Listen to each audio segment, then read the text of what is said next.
High court ने एक judgement refer की 2020 पाकिस्तान क्रिमिनल लॉ जनरल 742, जिसके अंदर ये वाजे तौर पर बताया गया था कि जो एक क्रिमिनल ऑफेंस का सरजद होना ये पर्सनल रॉन्ग नहीं है बल्कि ये पब्लिक रॉन्ग है। और इसके ऊपर क्या अटर्नी जा सकता है, यानी ऑनरेबल कोर्ट ने इस रूल की फॉर्म 24.5 भी रेफर्ड की। आप कह सकते हैं कि chapter number 24 of the police rules 1934 was referred by the honourable high court, और कहा कि उसके तहत भी एक किसी अटर्नी या एजेंट के थ्रू एफआईआर रजिस्टर की जा सकती है। Further section 44 of the CrPC and section 45 were referred, क्योंकि सेक्शन 44 के तहत कोई भी शहरी सर्टेन ऑफेंसेस रिपोर्ट कर सकता है पुलिस को, और 45 विलेज हेडमैन को कहता है कि वो भी जाके कॉग्निजेबल ऑफेंसेस पुलिस को रिपोर्ट करे।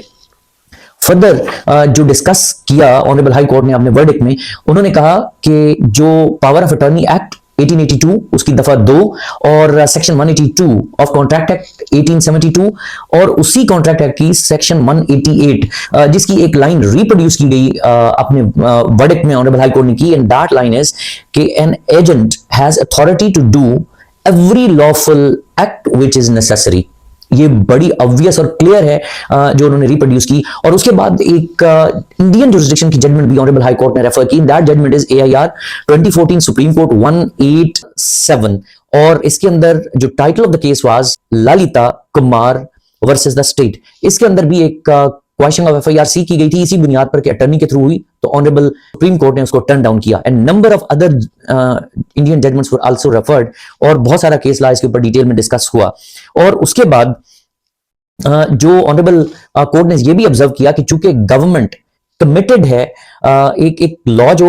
बनाया गया the Punjab overseas Pakistani commission act 2021, उसके तहत गवर्नमेंट कमिटेड है कि वो ओवरसीज पाकिस्तानी के जो ग्रीवेंसेस हैं उनको वो स्पीडी वे में एड्रेस करे और उसके ऊपर प्रोसीड करे। तो अगर वो किसी अटर्नी के थ्रू एफआईआर रजिस्टर करवा दी तो उसकी बाकायदा कानून में इजाजत है और उससे कोई मसला या इलीगल नहीं हो जाता एफआईआर का अंदराज। जो second ground pressed by behalf of accused petitioners and that was civil litigation, उसके ऊपर भी हाई कोर्ट ने बड़ा क्लियर फैसला दे दिया कि सिविल लिटिगेशन, जो civil and criminal litigation can go side by side until and unless that is stopped by the competent court of law। और इसके ऊपर भी नंबर ऑफ जजमेंट्स रेफर की, और merits of the case discuss करते हुए honourable court ने कहा कि there is a PFSA report कि जो पंजाब फॉरेंसिक साइंस एजेंसी है, जब उसने उस मुआहदा को, उस एग्रीमेंट टू सेल को उसका एनालिसिस किया, तो जो वहां पे साइन थे वो नॉन जेन्युइन पाए गए, और उसके ऊपर ये तहरीर था कि ट्रेसिंग टेक्निक इस्तेमाल करके उन साइन को फैब्रिकेट किया गया है। और साथ ही साथ ऑनरेबल हाई कोर्ट ने इसके ऊपर भी कुछ ऑब्जर्वेशंस दी कि जब अगर उस डेट को सामने रखें जिसको एग्रीमेंट टू सेल हुआ, ऑन दैट पर्टिकुलर डेट जो कंप्लेनेंट ऑफ द केस है वो तो कनाडा में था, वो तो पाकिस्तान में नहीं था।